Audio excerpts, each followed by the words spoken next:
பழத்தோட்ட ஊழியங்கள் கர்த்தரருளின ஊழியங்கள் திராட்சை பழத்தோட்ட ஊழியங்கள் கர்த்தரருளின ஊழியங்கள் அவரில் நிலைத்திருந்து கனி கொடுப்போம் கர்த்தர் வாய்க்க செய்வார் அவரில் நிலைத்திருந்து கனி கொடுப்போம் கர்த்தர் வாய்க்க செய்வார் துதி உமக்கே துதி உமக்கே துதி உமக்கே என்றுமே என்றும் துதி உமக்கே துதி உமக்கே துதி உமக்கே என்றுமே என்றும் துதி உமக்கே என்றுமே என்றும் துதி உமக்கே என்றுமே. சிறியவனை பொழுதிலும் இருந்தும் எளியவனை குப்பையிலிருந்தும் எடுத்து உயர்த்தி ராஜாக்களோடு பிரபுக்களோடு பதியிருக்க செய்த அருமை ஆண்டவர் இயேசு கிறிஸ்துவின் இனிதான நாமத்தினாலே இந்த சத்தத்தை கேட்கின்ற அனைத்து தேவனுடைய பிள்ளைகளுக்கும் என்னுடைய அன்பான வாழ்த்துக்களை நான் தெரிவித்துக் கொள்கிறேன். நீங்கள் கோடா கோடியை பெருகுவீர்களாக, உங்களுடைய பிள்ளைகள் கோடா கோடியை பெருகுவார்களாக என்று வாழ்த்துகின்றேன், ஆசீர்வதிக்கின்றேன். பிரியத்துக்குரியவர்களே, இந்த வாரம் சனிக்கிழமை நமக்கு 3வது சனிக்கிழமையாக இருக்கிறபடியினாலே நாசரேத் தேவனுடைய மாளிகையில் வைத்து நம்முடைய புத்தாண்டு வாக்குத்தத்த கூட்டம் நடைபெறும். புத்தாண்டு எப்படி இருக்கும், ஆண்டவர் நமக்கு என்ன செய்வாருங்களா கேள்விக்குறியோடு இருப்பீங்க. நீங்கள் கூட்டத்தில் வந்து செய்தியை கேட்கும் பொழுது திருக்கரசனமாக ஆண்டவர் பேசுவார். எல்லாவற்றுக்கும் மேலாக தனித்தனியாக நீங்கள் ஜெபிக்க வருகிற பொழுது உங்களிடத்தில் ஆண்டவர் அடியார் மூலமாக திருக்கரசனமாக அநேக காரியங்களை பேசுவார். அதனால் இந்த கூட்டத்துக்கு கண்டிப்பாக நீங்கள் வாங்க. கூட்டத்தின் இறுதியில் எப்படியாக விசேஷித்தமான ஜெபங்கள் உங்களுக்காக உண்டு, நல்ல விருந்து உங்களுக்கு உண்டு. வாகன வசதிகளை நாம் செய்திருக்கிறோம். பல இடங்கள்லேருந்து வாகனங்களில் வராங்க. உங்கள் ஊர்லேருந்து 25-30 பேர் வருவாங்கன்னா நீங்கள் வேன் பிடிச்சிட்டு வாங்க, நாங்கள் அதற்குரிய பணத்தை கொடுப்போம். பிரியத்துக்குரியவர்களே, மாளிகைக்குள்ளாக இருக்கிற அடைக்கலான் குருவி முதியோர்களும் மிக சிறப்பாக செயல்பட்டு வர ஏசப்பா உதவி செய்திருக்கிறாங்க. சென்ற நாட்களிலெல்லாம் பலர் விசாரிச்சுட்டு வாரீங்க, நம்ம டிவியில் பார்க்குறோம் அடைக்கலான் குருவி முதியோரில் நாங்கள் வரலாமா, எங்களை சேர்த்துக்குவீங்களான்னு சொல்லி நிறைய பேர் சென்னையில் ஆரம்பித்து கன்னியாகுமரி வரைக்கும் எத்தனை பேர் கேட்டுட்டு வாரீங்க. உங்களையெல்லாம் கர்த்தர் ஆசீர்வதிப்பாராக என்று சொல்லி நான் வாழ்த்துக்கிறேன். தாராளமாக நீங்கள் வந்து சேரலாம். இது ஒரு ஆவிக்குரிய முதியோர் இல்லம். தினந்தோறும் ஜெபம் இடைவிடாமல் நடந்து கொண்டே இருக்கிறது. கடைசி காலங்களிலே ஆவிக்குரிய ஒரு இடத்திற்கு போக வேண்டும் என்று வாஞ்சியாக இருக்கிறவர்கள் தாராளமாக நீங்கள் இங்கே வந்து தங்கலாம். அதே போலவே ஊழியக்காரர்கள் தொடர்ச்சியாக வந்து இங்கே ஜெபங்களை நடத்துகிறாங்க. நானும் நேரம் கிடைக்கும் பொழுதெல்லாம் போய் எல்லாம் உட்கார்ந்துருக்கிறேன். எப்படியாவது நல்ல ஜெபம் அவர்களுக்கு ஏறெடுக்கப்பட வேண்டும் என்பது நம்முடைய வாஞ்சி. அது கர்த்தர் நிறைவேற்றுகிறார். அதே போல் அவர்களுக்கு மிக சிறப்பான உணவை நாம் 3 வேளையும் வழங்கி வருகிறோம். கர்த்தருக்கு ஸ்தோத்திரம். அவர்களுக்கு நல்ல சாப்பாடு கொடுக்கப்பட வேண்டும் என்கிற தரிசனமும் நிறைவேறி வருகிறது. அதே போலவே வருகிற ஞாயிற்றுக்கிழமை என்று கன்னியாகுமரி மாவட்டத்தை சார்ந்த சகோதரி சஜிதா அவர்கள் தங்களுடைய மகன் பிறந்த நாளை முன்னிட்டு 3 நேரமும் அவர்கள் உணவளிக்கிறாங்க, காலை மதியம் இரவு. அந்த குடும்பத்தாரை கர்த்தர் ஆசீர்வதிப்பாராக என்று நான் வாழ்த்துகிறேன். நீங்களும் விரும்பினால் அங்கே தாராளமாக அங்கே பொருளுக்கு உணவளிக்கலாம். பெட்ஷீட் வாங்கி கொடுக்கலாம், கம்பளி வாங்கி கொடுக்கலாம், கட்டடங்களை கட்டி கொடுக்கலாம்.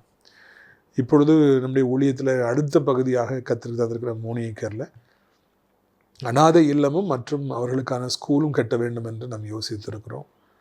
மிகவும் கடினமான ஒரு காரியம், கடினமான ஒரு ஊழியம். ஆண்டவர் எப்படியாவது அந்த ஊழியத்தை வாய்க்க செய்யும்படியாக, அதற்கான பலனை கற்றுத் தரும்படியாக நீங்கள் ஜெபிக்க வேண்டும் என்று உங்களை அன்போடு கேட்டுக்கொள்கிறோம். தினந்தோறும் நீங்கள் ஜெபம் பண்ணுங்க. நிறைய காரியங்கள் நம்ம செய்ய வேண்டியிருக்குது. ஆண்டவர் அந்த காரியங்களை செய்யும்படியாக நீங்கள் ஜெபியுங்கள். பிரியத்துக்குரியவர்களே, இந்த நாளிலும் நம்முடைய ஊழியத்திற்கு பிரயோஜனமாக, நமக்கு பிரயோஜனமாக ஆண்டவர் வசனத்தை கொடுக்கின்றார். நியாயாதிபதிகள் 15வது அதிகாரம் 14ஆம் வசனம் முதல். அவன் லேகி வரைக்கும் வந்து சேர்ந்த பொழுது பெலிஸ்தர் அவனுக்கு விரோதமாய் ஆரவாரம் பண்ணினார்கள். அப்பொழுது கர்த்தருடைய ஆவி அவன் மேலே பலமாய் இறங்கினதனால் அவன் புயங்களில் கட்டியிருந்த கயிறுகள் நெருப்புப்பட்ட நூல் போலாகி அவன் கட்டுகள் அவன் கைகளை விட்டு அறுந்து போயிற்று. நல்லா கெட்டி கயிறு நல்லா இருக்க கெட்டி சிம்சோனை கொண்டு வராங்க. ஏன்னா அவன் ஒரு பலசாலி அப்படின்னு சொல்லி எல்லாருக்கும் தெரிஞ்சதுனால எதிரிகள் சொல்லி இஸ்ரவேல் ஜனங்களே அவரை கெட்டி, யாருக்காக யுத்தம் செய்தாரோ அவர்களே கெட்டி கொண்டு வராங்க. உடனே இவனை கெட்டி கொண்டு வந்தாச்சு, பிடிச்சாச்சுன்னு எல்லா எதிரிகளும் ஆரவாரம் பண்ணுறாங்க. ஆனால் ஆண்டுடைய ஆவியானவர் இறங்கினபடினாலே அந்த கட்டுகள் எல்லாம் நெருப்புப்பட்ட நூல் போல அவைகள்லாம் அறுந்து போயிற்று. ஒரு நிமிடத்திலே சிம்சோன் அவைகளை அறுத்து போட்டார் என்று நாம் காண்கிறோம். இதனால் பிசாசு எப்பொழுதுமே அவனுடைய வழக்கம் உங்களை கெட்டி போடுவது, தேவனுடைய பிள்ளைகளை கெட்டி போடுவது, கர்த்தருடைய பிள்ளைகளுடைய படிப்பை கெட்டி போடுவது, படிக்க விடாதபடி மூளையை கெட்டி போடுவது. சரி, அவங்க இன்டர்வியூ போனாங்கன்னா கரெக்டாக பேசுகிற நேரத்தில் ஏதாவது ஒரு குழப்பத்தை அவர்களுக்கு ஏற்படுத்தி பேச விடாதபடி வாயை கெட்டி போடுகிறான். சரி, அவங்க பிஸ்னஸ் தான் பண்ணுறாங்க அப்படின்னா பிஸ்னஸ் பண்ணும்பொழுது அவங்கள செயல்பட விடாதபடிக்கு அங்கே அவர்களை கெட்டி போட்டு விடுகிறான். பிஸ்னஸை கெட்டி போட்டு விடுகிறான், வருமானத்தை கெட்டி போட்டு விடுகிறான். இன்னைக்கு கெட்டப்பட்ட ஜனங்களாக தேவனுடைய பிள்ளைகள் நின்றுக்கிட்டு இருக்காங்க. வியாதியை காலில் கொண்டு வந்து வேகமாக நடக்க முடியாதபடி, செயல்பட முடியாதபடி, ட்ராவல் பண்ண முடியாதபடி, கடமைகளை செய்ய முடியாதபடி கால்களை கெட்டி போட்டுறான். சாத்தானுக்கு நம்ம கெட்டி போட வேண்டும் என்பதே அவனுடைய ஒரே ஒரு நோக்கமாக இருக்கிறது, மிகப்பெரிய நோக்கமாக இருக்கிறது.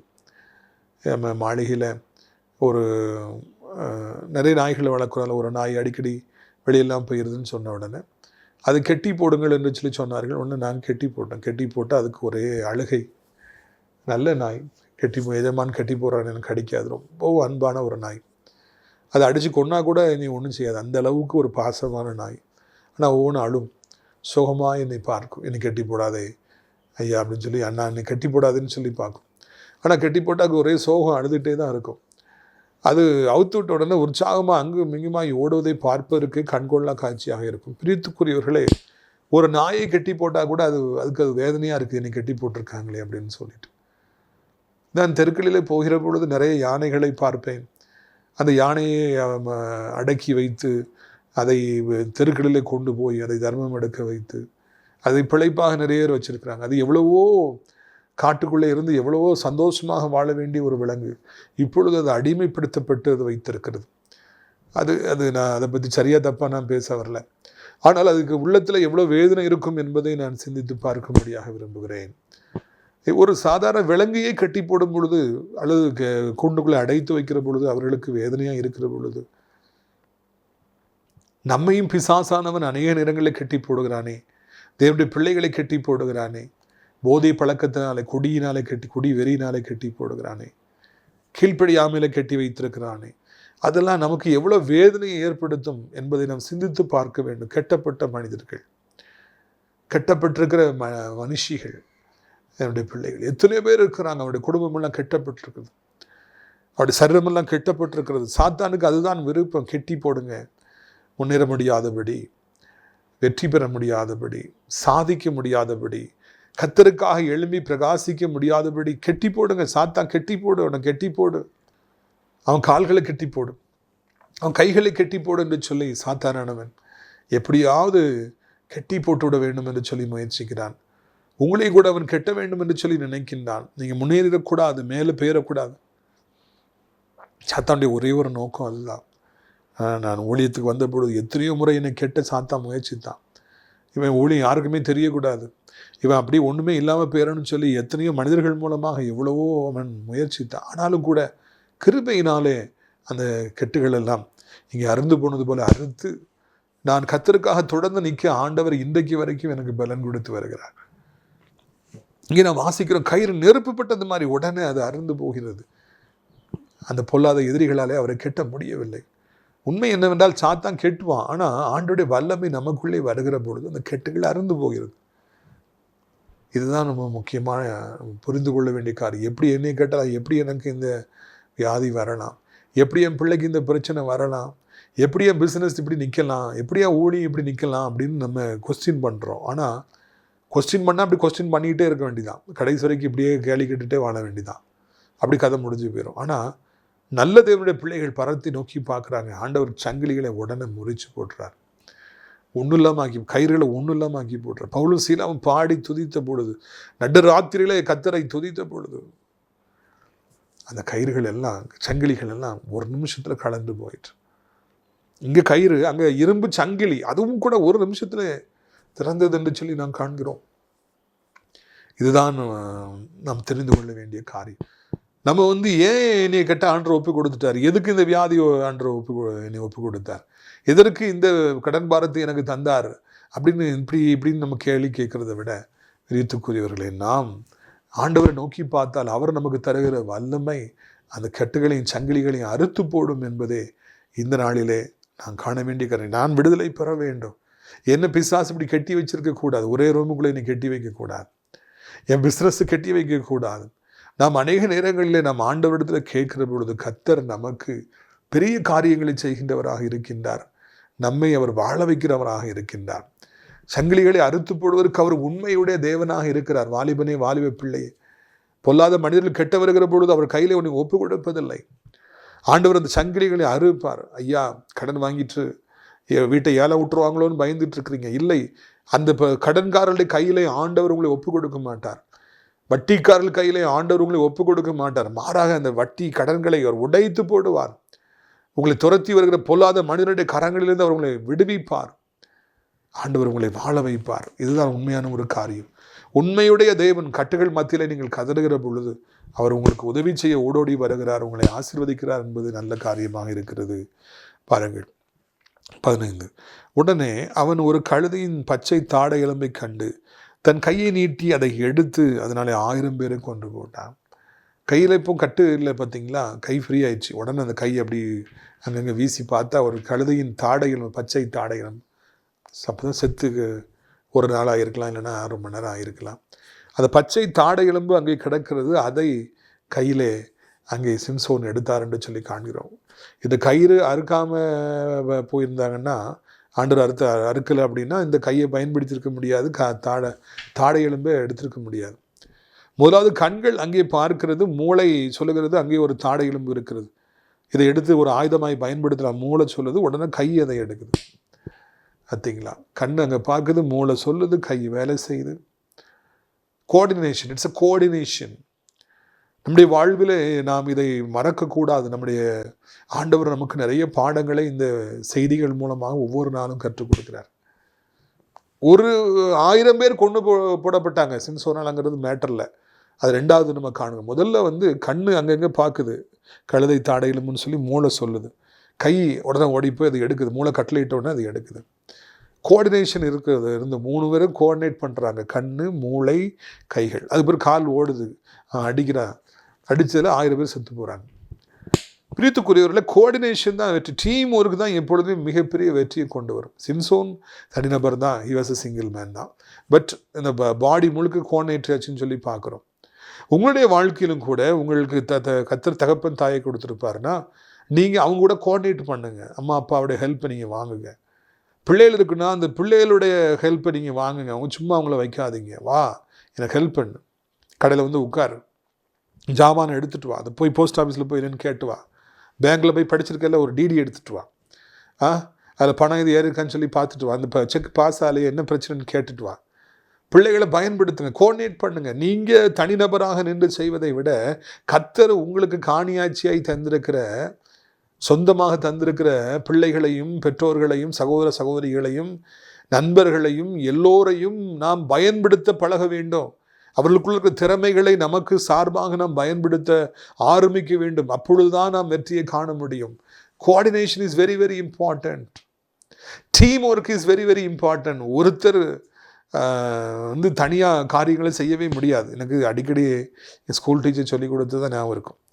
ஒரு மாடு ஒரு 100 கிலோவை ஒரு வண்டியை வச்சு ஒரு காளை மாடு இழுக்குன்னா, இன்னொரு காளை மாடு அதே ஈக்குவலாக இன்னொரு காளை மாடை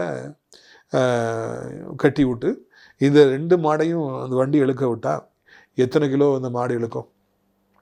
200 கிலோ தானே இழுக்கணும். ஆனால் 1600 கிலோ அதை இழுக்கும் என்று சொல்லி அந்த ஆசிரியர் எனக்கு சொல்லி கொடுத்தார். ஒரு மாடு வெறும் 100 கிலோ தான் இழுக்க முடியும். இந்த மாடையும் தனியாக கட்டினா அது 100 கிலோ தாங்க இழுக்கும். ஆனால் 2ஐயும் சேர்த்து கட்டிட்டோன்னா 1600 கிலோ அது இழுக்குமா? இதுதான் வாழ்க்கை என்பதும் கூட. கர்த்தர் உங்களுக்கு துணையை யாரை தந்திருக்கிறாரோ, உங்களை அது நண்பரா, இல்லைனா அது கூட வேலை பார்க்குறவங்களா, இல்லைனா குடும்பத்தில் உள்ளவங்களா, ஊழியத்தில் உள்ளவங்களா சேர்ந்து நீங்கள் கோஆர்டினேட் பண்ணும் பொழுது நீங்கள் மிகப்பெரிய காரியங்களை சாதிக்கலாம். அதனால தான் அப்படி கோஆர்டினேட் பண்ண விடாமல் கையை கட்டி போட்டு வச்சுருக்கான். கண்ணு ரெடியாக இருக்குது, மூளை ரெடியாக இருக்குது, கை இருந்தால் தானே இது தாடை எலும்பு எடுக்க முடியும், அடிக்க முடியும். அதனால தான் கையை கட்டி போட்டு வச்சுருந்தான். இப்போவும் கயிறு அறுந்து போன உடனே அவர் அதை செய்தார் என்று நான் காண்கிறோம். கோஆர்டினேட் பண்ணுங்க. கோஆர்டினேட் பண்ணாதான் ஒரு பக்கம் உடம்பு நல்லா கவனிக்கணும். நான் நிறைய வருஷம் உடம்பை கவனிக்கவே இல்லை, இப்போ தான் கவனிக்க அன்று உதவி செஞ்சுருக்கேன்.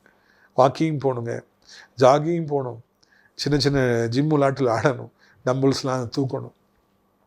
இன்னொரு பக்கம் பைபிளை பயங்கரமாக பல மணி நேரம் வாசிக்கணும். ஒரு நாளைக்கு 11 சாப்டராவது வாசிக்கணும்னு புதிய வருஷத்தில் தீர்மானம் எடுத்து அதை நான் இன்றைக்கி வரைக்கும் ஃபாலோ பண்ண ஏசப்பா உதவி செஞ்சுருக்காங்க. இன்னொரு பக்கம் பல மணி நேரம் ஜெபிக்கணும், 2.5 மணி நேரம் குறைஞ்சபட்சம் தசம பாகம், அதுக்கு அதிகமாக ஜெபிக்கணும். இன்னொரு பக்கம் ஊழியம் செய்யணும், இன்னொரு பக்கம் உலகப்பிரமான வேலைக்கு போகணும், இன்னொரு பக்கம் குடும்பத்துக்கு கொடுக்க வேண்டிய டைம் கொடுக்கணும். எல்லாத்தையும் கோஆர்டினேட் பண்ணணும். இது மட்டும்தான் நான் செய்வேன், இது மட்டும்தான் என் வேலை அப்படின்னு நம்ம சொல்கிறதுக்கு எதுவுமே இல்லை. எல்லாத்தையும் கரெக்டாக பிளான் பண்ணி நம்ம செஞ்சாலே வாழ்க்கையில மாபெரும் வெற்றியை பெறலாம். இது நீங்கள் புரிந்து கொண்டாலே உங்களுடைய வாழ்க்கை இன்பகரமாக இருக்கும் என்று சொல்லி நான் நினைக்கின்றேன். ஒரே இடத்துல ஸ்டாலாகி நின்றாதீங்க, அப்படியே முன்னேறுங்க. எல்லாம் உங்கள்கிட்ட இருக்கிற பலத்தெல்லாம் பயன்படுத்துங்க. அப்பொழுது நிச்சயமாக நீங்கள் வெற்றியை பெறுவீர்கள் என்பதில் சந்தேகமே இல்லை. இதைத்தான் நாம் இங்கே காண்கிறோம். பிரித்துக்குள்ளே பாருங்கள், அதை நீட்டி எடுத்து அதனாலே 1000 பேரை கொன்று போட்டான். அந்த சிம்சோனுடைய அந்த வல்லமையை பாருங்கள். அந்த பரிசுத்த இறங்கினதுனால ஒரு கழுதையின் தாடைகளும், கத்தி கிடையாது, அம்பு கிடையாது, வில்லு கிடையாது, பட்டயம் கிடையாது, ஈட்டி கிடையாது, கிடைச்சது கையில் கழுதையோட தாடை எலும்பு. அதை வைத்து 1000 பேரை ஒரு மனிதன் கொன்று போட்டாராம். தேவனுடைய வல்லமை மிகப்பெரியதாக இருக்கிறது என்பதை இந்த வருடத்திலே நாம் உணர வேண்டும். தேவனுடைய வல்லமை நமக்குள்ளே வருகிற பொழுது, ஆவியானவர் நமக்குள்ளே வருகிற பொழுது நாம் பெரிய காரியங்களை செய்வோம்.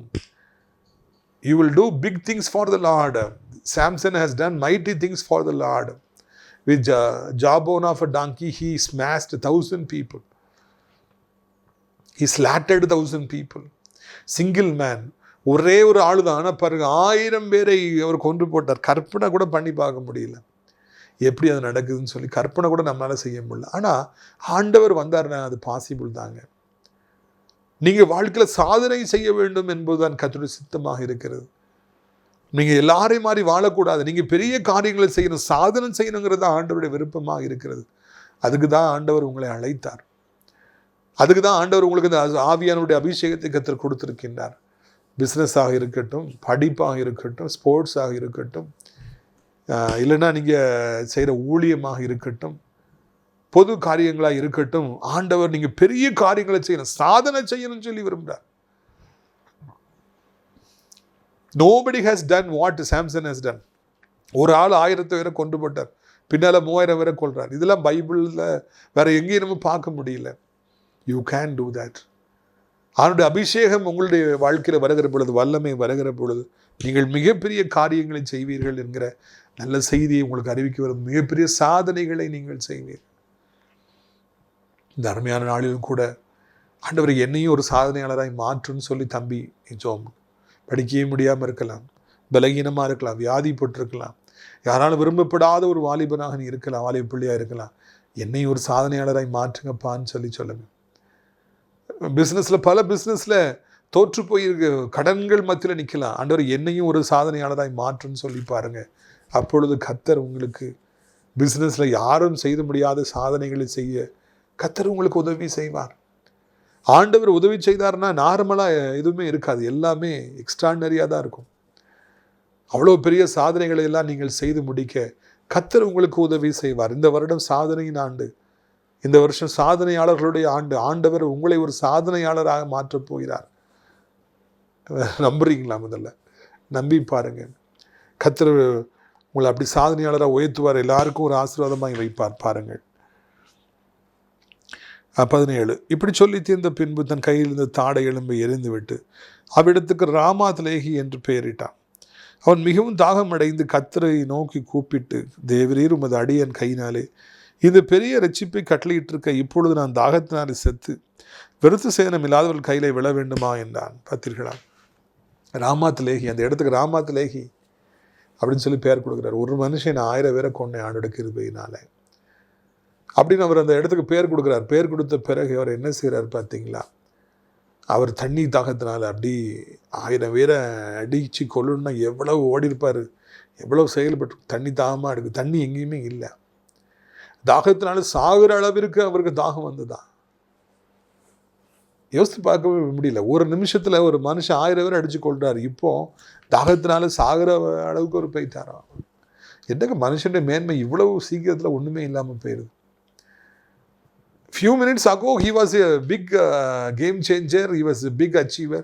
இப்போ தண்ணி தாகத்து ஒன்றுமே இல்லை, சாகுற அளவுக்கு அவருக்கு ஒரு மாதிரியா இருந்துடுறார். மனிதன் எப்பொழுதும் மனிதன் தான், கடவுள் எப்பொழுதுமே கடவுள் தான்.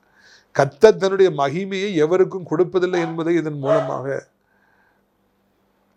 மூலமாக நாம் அறிந்து கொள்கிறோம். ஆண்டவர் தன்னுடைய வல்லமையை கொடுக்குறாரு, ஆனால் மகிமை யாருக்கும் கொடுக்கறது இல்லைங்க.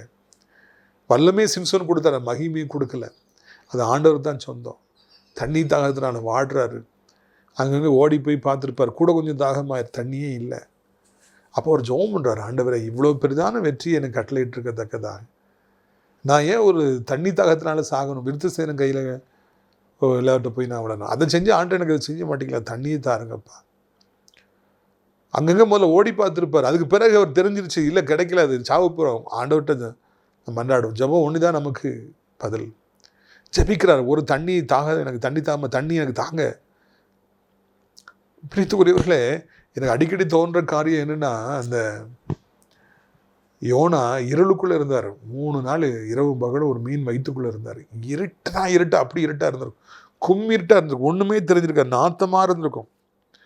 யார் அப்படி போனால் செத்துருவாங்கன்னா கர்த்தர் மூச்சு விட்றதுக்கு அவருக்கு உதவி செஞ்சார், உயிரோடு இருக்கார்.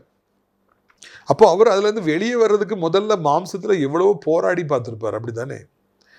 அங்கே போய் பார்த்துருப்பார், இங்கே போய் பார்த்துருப்பார், குத்தி பார்த்துருப்பார், மிதித்து பார்த்துருப்பார், முட்டி பார்த்துருப்பார், எதுவுமே நடக்கலை. அதுக்கு பிறகுதான் அவர் மனம் திரும்புகிறார். அதுக்கு பிறகுதான் அவர் ஜெபிக்க ஆரம்பித்தார் என்று சொல்லி நான் காண்கிறோம். பாவரிக்கை செய்கிறார், ஆண்டவர் துதிக்கிறாரு, பொருத்தனம் பண்ணுறாரு. ஆண்டவர் உடனே கிரியை செய்கிறார். உடனே அந்த மீன் கட்டளையிடுறார். அந்த மீன் அவரை துப்புது, அவர் கடற்கரையிலேருந்து விழுறாரு, தப்பிச்சுக்கிறார். ஜெபிக்க ஆரம்பித்த பிறகுதான், இனி என்னாலே ஒன்றுமே செய்ய முடியாது, என் பலத்தினால எதையுமே சாதிக்க முடியாது என்று தெரிந்த பிறகுதான் அங்கே ஒரு வழியை ஆண்டு திறந்து கொடுத்தார். யோனாவே அந்த இருளுக்குள்ளேருந்து வெளிச்சத்துக்கு கொண்டு வந்தார். சிம்சோனுக்கு தெரிஞ்சிருச்சு, என் பலத்தினால நான் 1000 பேரை கொண்டுட்டு நம்ம நினச்சிடக்கூடாது. இப்போ என் பலம் ஒன்றுமே இல்லை, தண்ணியே எனக்கு இல்லையே, நான் எப்படி வாழ போகிறேன்? அப்பா நீங்கள் தான் எனக்கு உதவி செய்யணும், நீங்கள் தான் என்னை காப்பாற்றணும். அவர் ஜெபிக்கிறாரு.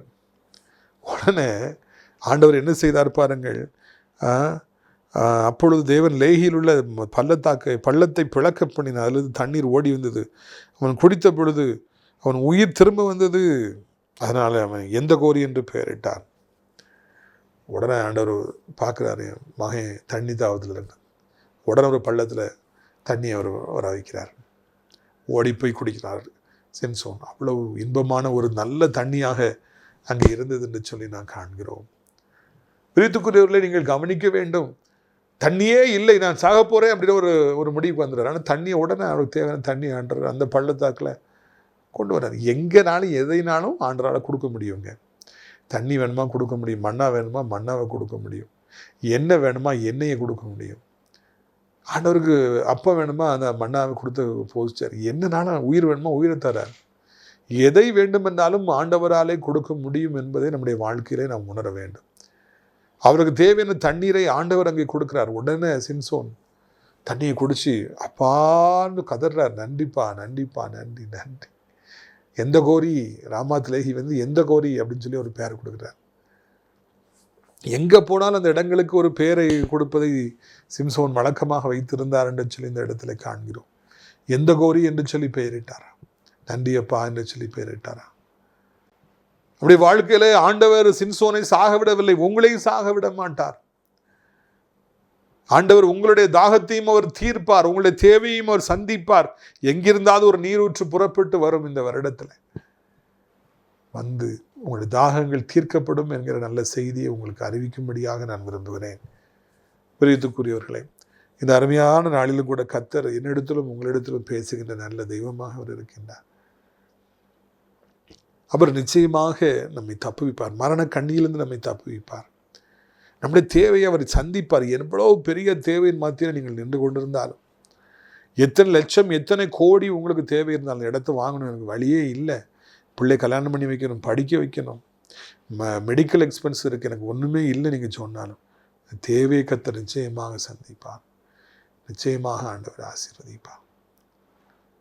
இது அருமையான நாளிலும் கூட நம்பிக்கை இழக்காதிருங்கள். எந்த கோரி நம்முடைய ஆண்டவர் நமக்கு பக்கபலமாக இருப்பார். எவ்வளவு பெரிதான தேவை இருந்தாலும் அவர் ஒரு நிமிடத்தில் சந்திப்பார். ஒரு வழி உண்டு. அவர் சிம்சோனை கைவிடலை.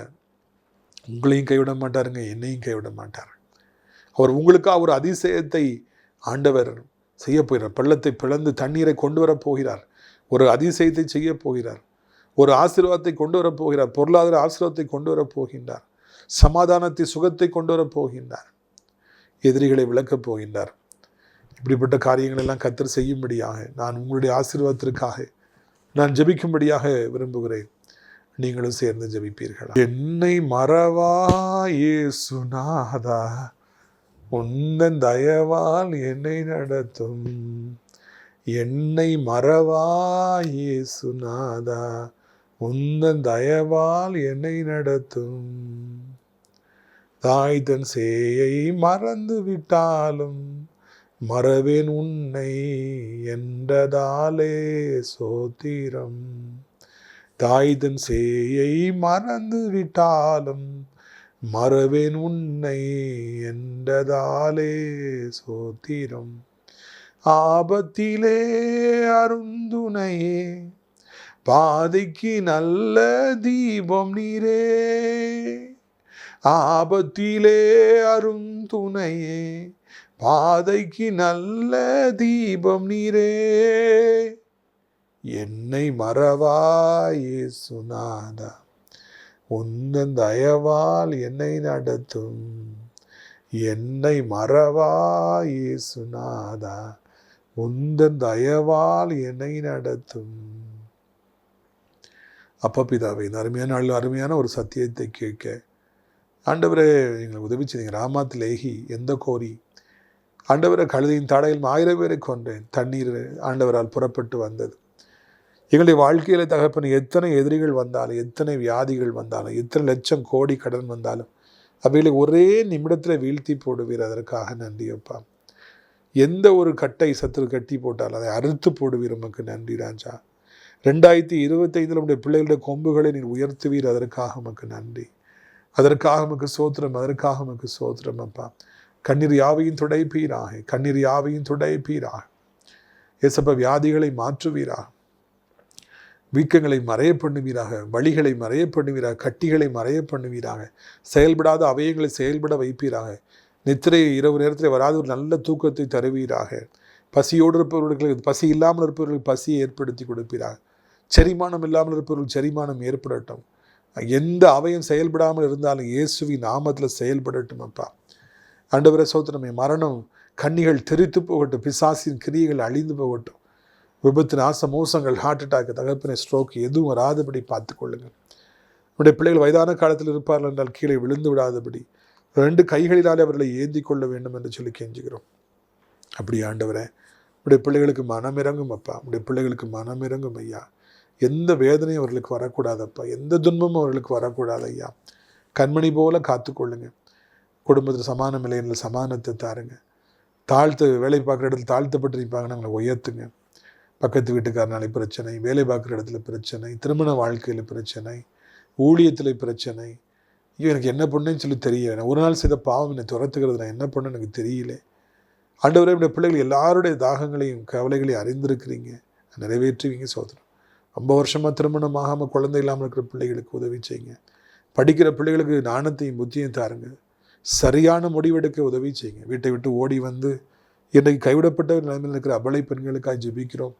தற்கொலை எண்ணங்களை அவர்களை விட்டு எடுத்து போட்டணும். தவறான பாதையில் சென்று விடாதபடி அவர்களை காத்துக்கொள்ளுங்க.